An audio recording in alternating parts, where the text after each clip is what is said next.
You know, in our physical approach, biblically, we can say the law has been done away with. When you enter the glory, there is laws. There is a government in the glory. There are things that naturally you don't see as a sin, but I cannot do. Do you understand? If I do them, it's a sin. Because it may not be a sin to everybody, but in that glory realm, there is a level of excellence that God requires, and you can't. That is why people who are fumbling around in sin up and down cannot live in the glory. Can't live in it. There is a depth of holiness that exists in that realm. Because that realm is an outsuit of the heavens, outsuit of the realm of God. And in the realm of God, there is righteousness and purity. There is a depth of excellence. You can't claim to be experiencing the glory of God and you are living a life of sin and playing around with sin up and down. Sir, that is why we are conscious about the holy life. There is a consciousness of righteousness. We are righteousness conscious because it takes righteousness consciousness to exist in that realm. Because that realm of glory is existed by laws, governed by laws.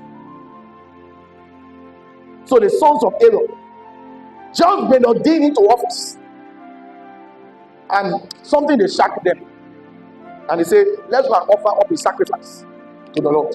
As they offer up the sacrifice, the Lord says, "Strange fire was what they offer," and they died on the spot. Quick judgment. I'm saying there is a purity that exists in that glory. A king decided to enter into the temple of God when the glory of God was to offer sacrifice. As soon as they were about to offer it, leprosy caught him. His hand withered. In that glory realm, there are laws and there are things that governs it. You can't live anyhow. You can't live anyhow and walk in the glory. You can't. I was with Evangelist Mike Adugame some time ago, and he said to me, he said, "Melvin, when I'm soaked in that presence and people come to me, I can smell if they have sin in them. They can begin to have offensive smell as they come close to me. I haven't experienced it personally, but that's what he said. And I believe it because Kobus Varesburg said it too. Is it Kobus Varesburg? No. What's this guy name? That was my name. Oh, this is my favorite guy that I used to read his book. Forgotten his name now. Peter Tan. Peter Tan said when he stays in the glory, sometimes he can see people, they sing the commit on their forehead. That realm is a realm of purity. To master that realm is to master holiness. So for people who stay in that realm, they are not under the law of the Old Testament, but they are under the law of the Spirit. There is a law called the law of the Spirit that should govern your life and keep you in check.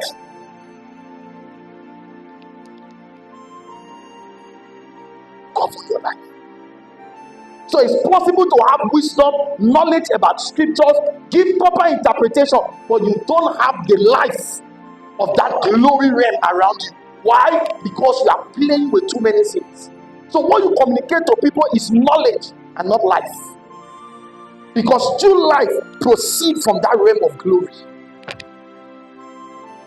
And so for people who will stay in that realm of who will have a disdain for sin, there is a deliberate hatred. From scripture will talk about Jesus and said, because that love righteousness and hates iniquity. That is my emphasis. A deliberate hatred for sin. That sin literally irritates you. It's not just that you have a nature of righteousness, it's that personally you dislike sin. Do you understand? So if for example, it's allowed for people to fumble around and sin, you will not do it because there is a distance. If for example, God give one day holiday of purity, one day holiday of sin, sorry, what will you do? Some people, if God give one day holiday and say this is a holiday, May 1st is sin holiday, meaning that everybody you are free to sin. After May 1st, Continue. Zionites. You know some bank accounts you are going to. You use tech to open those bank accounts. Do you understand? Some people will look and say, how that they don't have school fees or anything? Aye. This money that I've been looking for, it's time to get it. One day. But I'm saying, if you have come to the point where you are in that glory realm and you are governed by the laws of the Spirit, those things will not matter to you again. You will discover that even when there is a privilege to sin, you can't.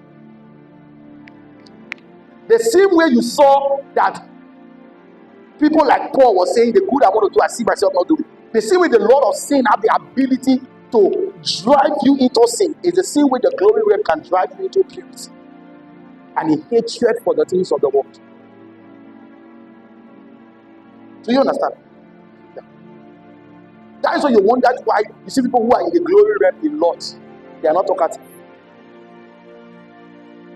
Because you offend in tongues easily. They are careful what they say. Careful. There is a level of serene environment they want to find themselves. And that's why you see people who are in the prophetic office too. You see, they always like a level of silence. They don't like jamboring up and down too much. They like to be alone. Alone. All the married pastors, they try to. When I saw you, they did. Sometimes you want to do romantic thing with the pastor. Just do your day first. You see this thing that I'm getting now. You see this romance, we can come back to it. But this one I'm getting. If he leaves now, I won't get it again. Let me just stay. We'll do that thing later. You get it now? Let's stay. Right? You won't understand. You're not married yet.